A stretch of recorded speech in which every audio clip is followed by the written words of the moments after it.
Here's what I've found after 26 years of living with fibro. The standard advice, dark room, no screens, a regular bedtime, isn't wrong. It's just not enough when your nervous system is sensitized. Sleep hygiene alone doesn't reach the root of the problem. Your body doesn't just need the right conditions for sleep, it needs to feel safe enough to let go. Today I'm going to share 3 strategies that have genuinely made a difference for me. Not tips I've read about somewhere and passed on, things I actually use, things I've worked out through trial and error, and things that address what's really happening in our bodies rather than just ticking a wellness box.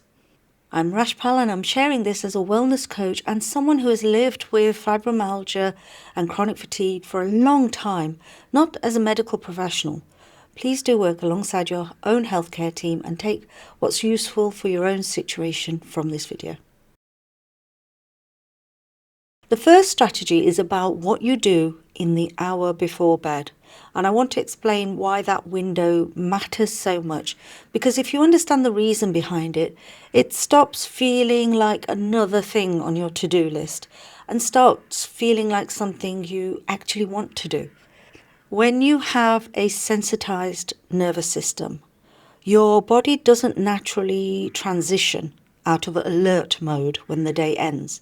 For most of us, the moment we stop being busy, the moment we sit down or try to get into bed, is when our thoughts get louder. The mind starts processing everything it didn't have time to deal with during the day. Those things can't be avoided anymore in the quiet. And that's the opposite of what we need at that point. So what I've learned to do is treat that hour before bed as a deliberate transition. I'm not trying to force sleep, I'm just giving my nervous system a clear signal that the day is over and it's safe to start winding down. For me, the most reliable tool I've found for that is breath work. Specifically, I use 4-7-8 breathing. You breathe in for a count of 4, hold for 7, and out for a count of 8. The extended exhale is the most important part. When your out breath is longer than your in breath, it activates the parasympathetic nervous system, the part of your body responsible for rest and recovery. You're essentially pressing the brake pedal on your stress response. And unlike a lot of techniques, this one is something you can do lying in bed, in the dark, without needing anything else. I don't do this for 2 minutes and then stop. I'll often do several rounds until I can feel my body actually starting to release some of the tension it's been holding. The first thing I do is just relax my shoulders and just let go of everything, and you'll feel the heaviness drop, and then do the breath work. I can feel my body actually starting to release some of the tension it's been holding once I drop my shoulders, drop the weight, and start doing breathing.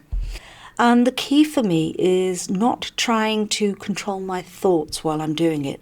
I'm not fighting them. I'm just letting the breath take the priority. And usually the thoughts start to settle on their own. When you're focused on your breathing, there isn't as much room for the thoughts. The wider principle here, and this is something I'd encourage you to think about for your own routine, is that your nervous system responds to signals, even with fibro. It's learning all the time.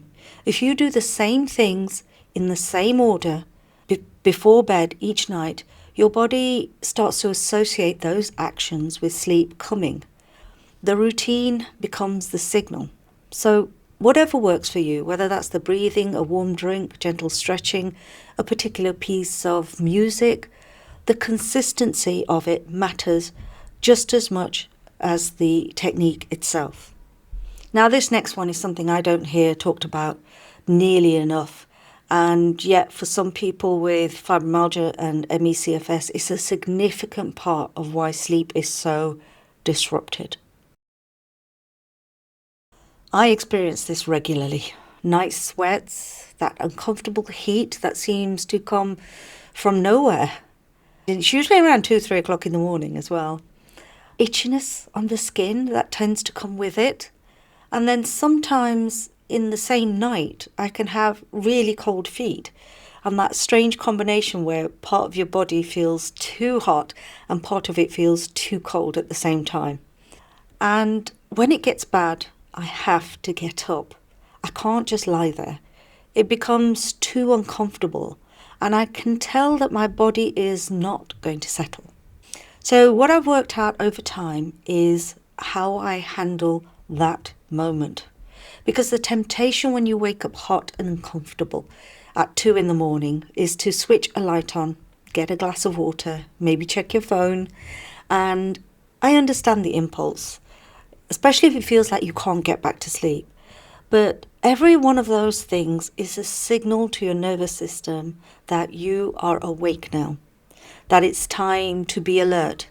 And then getting back to sleep becomes a much bigger task.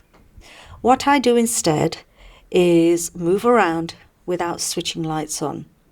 So there's usually enough moonlight or a small amount of light coming from outside. We have windows everywhere that I can move safely, but I stay in that quiet, dark, semi-conscious state. Sometimes I nip to the toilet and then come back and just get straight back into bed. And that is enough to cool my temperature down a bit. But I'm not fully waking up if I can avoid it. I'm just letting my body cool down. Sometimes I just take the covers off myself to cool down a little bit. And when I go back to bed, 2 things help. The first is the 4-7-8 breathing again, because it brings me back to that parasympathetic state fairly quickly when I'm already partway there.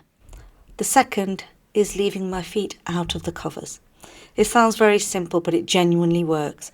Your body loses heat through your feet, and keeping them out of the duvet helps bring your core temperature down faster without you needing to do anything else. The reason temperature matters so much for sleep is that your body actually needs to cool down slightly to enter and maintain deep sleep. It's a biological trigger.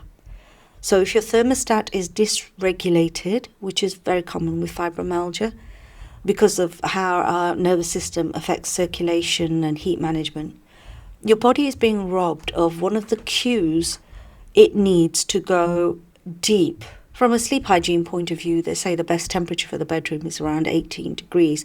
And it is good to keep your environment as cool as you can as well, because we do have these temperature issues. You can also support this earlier in the evening. A warm bath about 90 minutes before bed works well for some people, if that's not too tiring for you.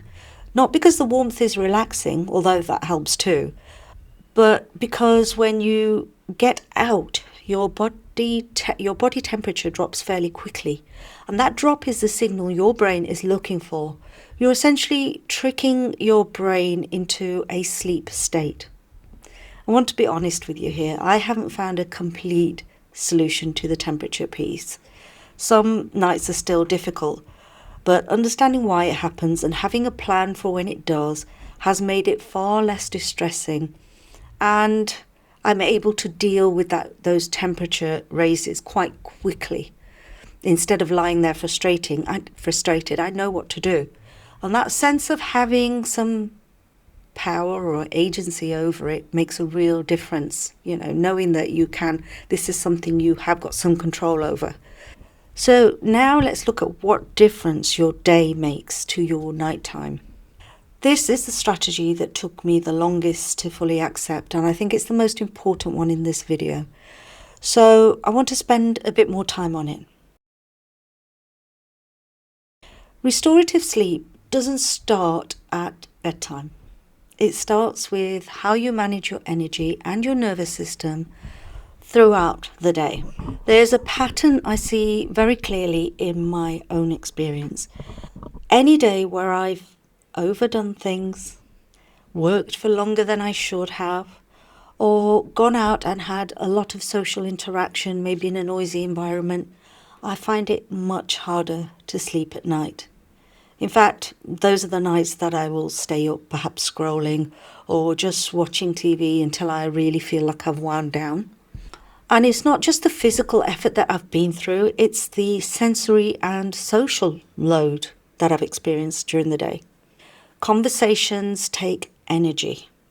Being around people, managing social situations, processing lots of input, all of that adds up over the course of a day. And by the evening, my nervous system is still trying to process it. Those are the nights I tend to stay up later than I should. Not because I'm choosing to, but because I simply cannot wind down. My body is still buzzing, still working through everything it took on during the day.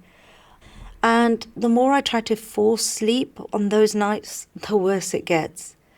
What I've learned to do, and this took me a long time to figure out, is work with what's happening rather than against it. Two things help me most on those days. The first is journaling, just writing down what happened, not analysing it, not trying to solve anything, just getting the thoughts and the emotions linked to it and all that tension in your body, getting it all out onto paper, just like a stream of consciousness. This happened, then this happened, then this happened. I felt this, I felt that. Whatever you need to write. There's something about the act of writing down that tells your brain it doesn't need to keep holding on. The experience has been processed. It's somewhere safe. You can let it go now. The second thing, and this is perhaps more personal, is checking in with my emotions from the day. I actually go through them. Anger, fear, sadness, and joy. These are the basic emotions. And I ask myself what came up for me during the day. This is really important. It's something I learned through various bouts of therapy, particularly bereavement therapy, when I was getting panic attacks almost from time to time with grief. It's just put your hand on your chest and say, this is anger, or this is fear. And sometimes it's joy. When a feeling is named, it calms it down. It almost calms your nervous system. And whatever those feelings are that came up for me during the day, I acknowledge them and then sit in each one for a moment. One of the things we tend to do in our lives these days is when we start getting emotional, we distract. We might pick up our phone, we might put the TV on or talk to somebody or do something that will distract us from that emotion. When we have fibromyalgia, chronic fatigue or ME, it's really important for us to process our emotions more than anyone else who doesn't have these conditions. So again, this was something I learned in trauma therapy. When you sit within that emotion for a while, it does this. It comes along and it feels awful. It feels painful. It's coming through us and it sort of peaks. And then it gets to a point where it goes through and goes out almost the other side of you. It does calm down. It feels horrible when you're acknowledging, I feel really scared, I'm afraid, and you feel afraid, and you have that feeling in your heart or in your gut. But then once you say it and you sit there and just feel that feeling in your gut or in your heart, just feel it. After a moment, it just passes. And this is something I never knew until I tried sitting quietly for 5 minutes and just feeling my emotions. It can be done, and it's an exercise that's really worth doing whenever you feel emotional, but especially before you're getting ready for bed. So what we're trying to do is not fix the emotion or explain it away, just to acknowledge it and process it. To say in your journals or in your feelings, you can just say, yes, that happened, I felt that. I know it might sound like an unusual thing to do before bed, but what I've found is that emotions that aren't acknowledged don't go away. And especially with us, they stay in our bodies. And we will feel it the next day. A body holding unprocessed emotion is a body that is going to struggle to relax. Naming the feeling and letting yourself sit in it for a moment is often enough to release some of that held tension. It's one of the most effective things I've found for genuinely calming my nervous system before sleep, on difficult days especially. Now, the broader point here is about pacing and how the way you manage your energy during the day directly affects what happens at night. In the MECFS community, there's a well-established concept called the energy envelope. The idea is that you have a certain amount of energy available. And when you consistently push beyond what is available.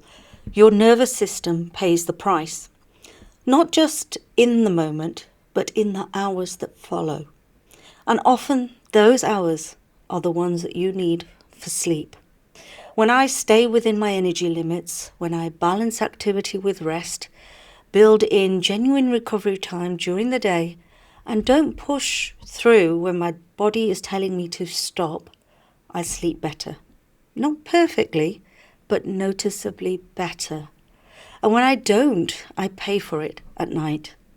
I want to say something honest here. Pacing is genuinely hard. It's a difficult habit to learn. It asks you to stop before you feel like stopping, to rest when there are still things to do on your list, to say no to things that you would like to do, or things you feel you should do. And that runs completely against the instincts of most people who are used to getting things done. But I've come to see pacing as one of the most active, skilled things that you can do for your health. I really believe it's something that everybody should do, whether they have a condition or not, because it would prevent you becoming ill as well. Pacing is not giving up, it's making a deliberate choice to protect the resource that everything else depends on: your energy, your nervous system's stability, and ultimately your sleep. Now, these are the three things: creating a safety signal before bed, working with your body temperature rather than fighting it, and protecting your nervous system throughout the day. These aren't quick fixes. I want to be straightforward about that. They are practices. These are things that get more effective the more you consistently apply them. And I've got to the point now where I am having consistently better nights of sleep. I still have the odd disturbed night in a week, but consistently I am getting better sleep, and that is one of the things that keeps me more active as well and able to do the things I can do, and helps prevent fibro flares as well. Some nights, despite of it all, your sleep will be difficult still. And that's the reality of living with this condition. I don't want to pretend otherwise. But what I can tell you is that understanding why your sleep is the way it is, and having a real plan for working with your body rather than against it, changes your relationship with those difficult nights. They become less frightening, less defeating, because you're not confused anymore. You know what's happening and you know what to do. That is what this whole series has been about. Not a cure, not a perfect solution, but understanding and a few tools that you can actually use. If something in this series has really hit home with you, I'd really love to hear about it in the comments. And if you have something that helps your own sleep that we haven't talked about, please share it. Your experience is genuinely valuable to the people watching alongside you. What I've shared in this video is my experience and what works for me.